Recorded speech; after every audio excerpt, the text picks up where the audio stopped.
Leituras de Leonel, vídeo número 14. Olá, hoje eu vou fazer uma leitura de um poeta que é o poeta revolucionário, que salvadorenho, é o poeta Roque Dalton, um poeta muito interessante esse aqui. Aliás, esse livro aqui é magnífico. Esse livro, Cantos à Nossa Posição, ele é organizado e traduzido, né? A organização e a tradução é feita pelo Lucas Bronzato e Jeff Vasquez. Muito bom. Tem a orelha do Júlio Cortázar, né? Tem aqui que eles usaram, tem aqui um texto do Eduardo Galeano a respeito do rock. Enfim, tem um prefácio, uma introdução aqui de uma das principais vozes da poesia da América Central, que é a Claribel Alegria. Também um texto interessante dela. Então é um livro bem, embora seja um livro fino, é um livro bem bacana. E o Roque Dalton tem uma vida muito... Primeiro, é de El Salvador, é um poeta revolucionário, como já disse, é um poeta que uniu a luta com a poesia. Ele foi mais guerrilheiro, ele mais lutou do que... ele não separava uma coisa da outra, na verdade. A poesia para ele fazia parte da revolução. E tem uma vida muito, muito, muito interessante. Ele poderia ser, tranquilamente, seria uma personagem exemplar dos Detetives Selvagens do Roberto Bolanho. Ele seria um personagem ali... Ele foi feito para ser personagem dos Detetives Selvagens. É impressionante. A vida dele tem um mito em relação à vida dele, tudo, mas para vocês terem ideia, ele foi condenado à morte 2 vezes. E 2 vezes ele se safou. A primeira, que caiu o governo, que é o governo que havia condenado ele à morte, caiu, e ele consegue sair, isso acho que em 1960, e ele consegue, aí ele consegue o exílio, foi exilado no México. E depois a segunda condenação dele, ele estava em El Salvador, e houve um terremoto, e a parede da cela caiu. E nisso ele conseguiu fugir. Fugiu e estava tendo nesse exato momento do terremoto, estava tendo uma procissão, ele se infiltrou no meio da procissão e se safou. E foi exilado de novo, se exilou, né, se autoexilou. Ele morou muito tempo em Cuba, trabalhou lá na Casa das Américas em Cuba, ele rodou vários países por aí. Então ele tem uma história bem, bem curiosa, um poeta curioso. Acabou morrendo muito jovem, com 40, um pouco antes de completar os 40 anos, ele foi aí a terceira condenação à morte, aí foi inevitável. E o mais triste, na verdade, e o mais irônico, pelo grupo que ele fazia parte da Revolução. Se desentenderam, houve lá uma dissidência, consideraram ele traidor, e ele foi executado por um grupo revolucionário. E é isso. Dá uma sapeada aqui para ver o que eu posso falar mais. O próprio Cortázar vai falar aqui que ele é um poeta que não dá para separar o poeta do lutador. Enfim, aí temos o prefácio dos tradutores.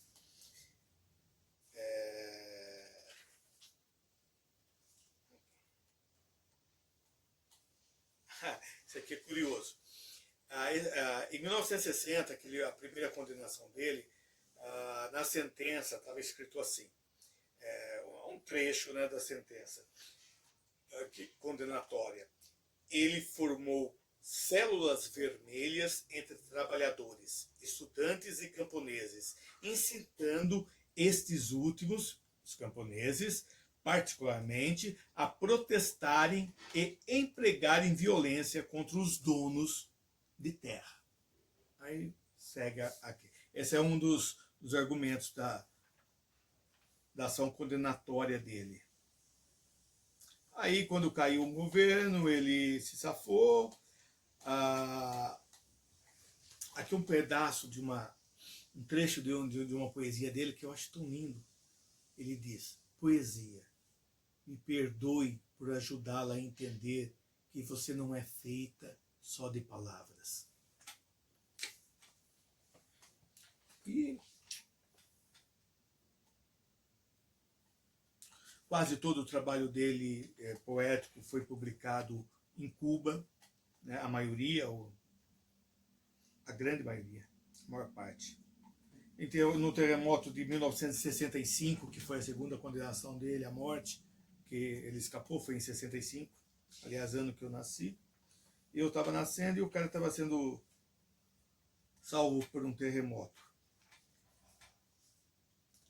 Chegou a fazer cirurgia plástica, aquela coisa toda de clandestina, de quem levava, né, uma vida clandestina. Hoje a cirurgia plástica não tem nada de clandestino. Pelo contrário.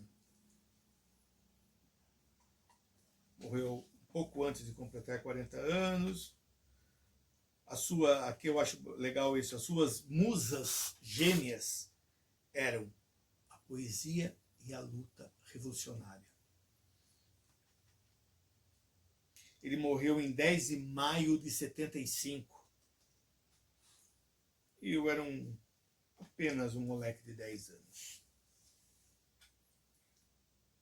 Tem também aqui, além aqui de um prefácio, né, vamos dizer, falando sobre a vida do Roque Dalton, da Claribel Alegria, além da orelha do Júlio Cortázar, além do texto lá no final do Galeano, temos também um trecho, que é um trecho até que não é tão pequeno, mas é um trecho de 4, 5, 6 páginas, 7, de uma entrevista do Mário Benedetti com o Dalton. Muito interessante. Não vou ler, obviamente, mas fica a dica aqui. A dica é um livro que vale muito a pena.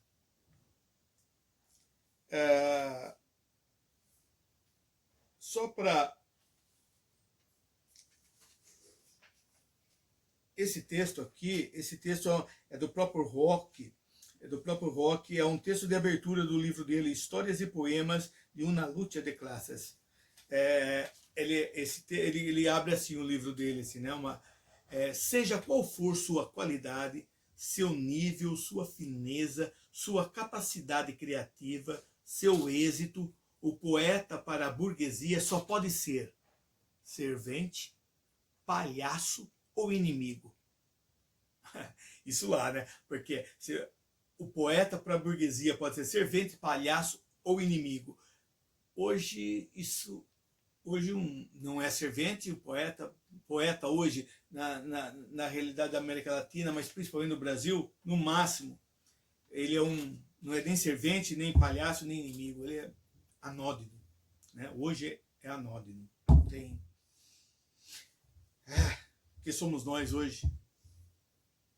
Eu não falo nem nós, todos poetas, não é crítica aos poetas, eu acho que a gente faz, o pessoal aí faz muito, coisas lindas, tem gente que poesia contemporânea, tá? Não, tem gente maravilhosa fazendo coisa maravilhosa, mas em relação ao todo, acho que nunca mais vão ter esse peso que teve um Roque Dalton. Quer dizer, até espero que venhamos ter, mas enfim. Ele era um poeta, por ser revolucionário, ele fala que o poeta deve ser o poeta inimigo. Nós somos poeta inimigo de quem? Do Jair Bolsonaro? Ele nem sabe da nossa existência, a gente nem faz cócegas no calcanhar dele e do sistema. Ele dizia que o poeta inimigo tinha que ser perseguido, preso e correr risco de levar tiros ou levar tiros. Então, mas uma outra época, obviamente. Mas vamos ao brinde, vamos a quem eu dedico esse livro, ou melhor, quem eu dedico esse livro, não, a quem eu dedico a minha leitura de hoje, né, esse é o objetivo deste vídeo, é dedicar um poema lido por mim, ou da própria pessoa, ou meu, ou de algum poeta para alguém que eu admiro. E hoje eu vou dedicar a minha leitura a um poeta que eu admiro bastante. Eu não tenho, já trocamos alguns e-mails porque eu procurei, ele foi sempre super gentil comigo. Falei com ele muito rapidamente uma vez no Sesc Pompeia. Tenho muito pouco contato com ele, sempre já vi ele em vários lugares por aí, cumprimento, mas não temos uma ligação mais afetiva ou, né, amiga mesmo assim. Mas eu tenho seguido o trabalho dele há muito tempo, gosto muito dele. Tenho ido em vários lugares que ele faz alguma coisa, eu sempre estou presente quando eu posso. Ao Ademir Assunção. Ademir, a poesia revolucionária.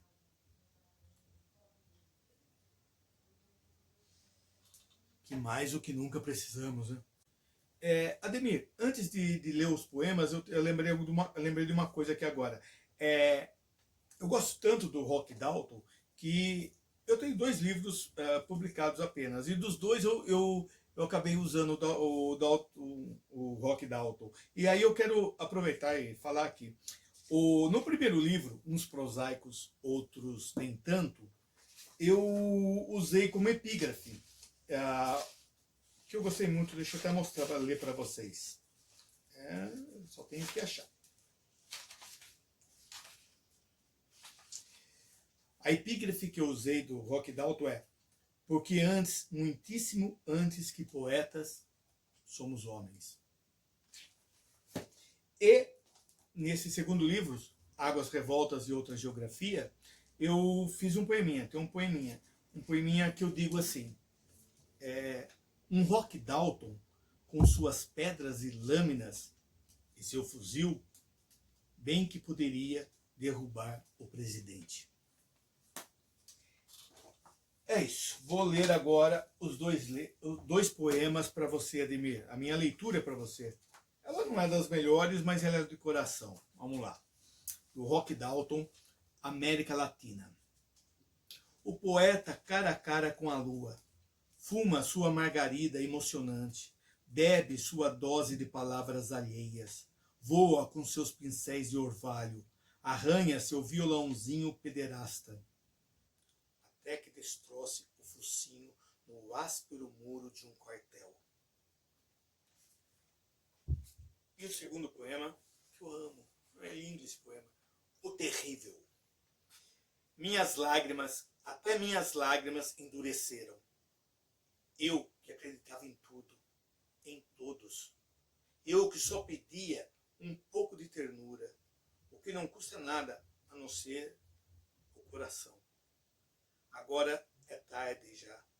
Agora a ternura não basta. Provei o sabor da pólvora.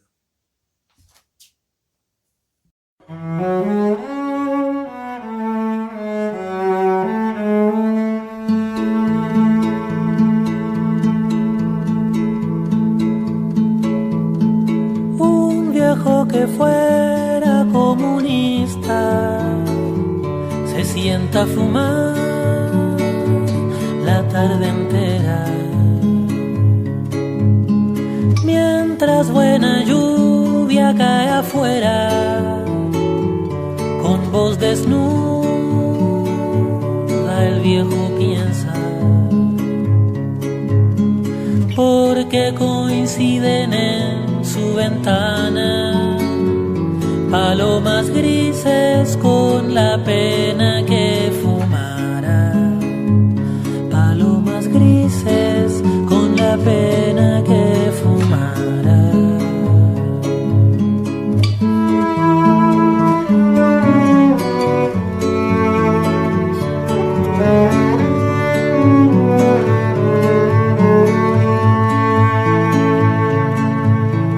Torna sus ojos a un día lejos, cuando a un libro, un beso, una muchacha, un pensamiento.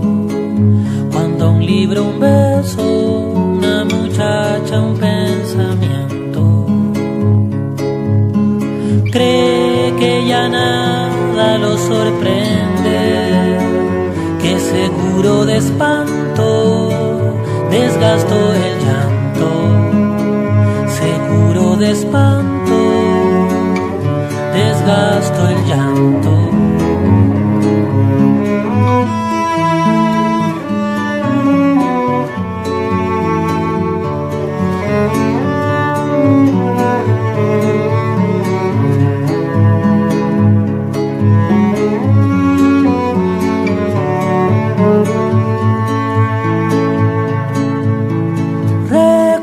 Canciones que cantaba y conversaciones con amigos hasta el alba, y conversaciones con amigos hasta el alba.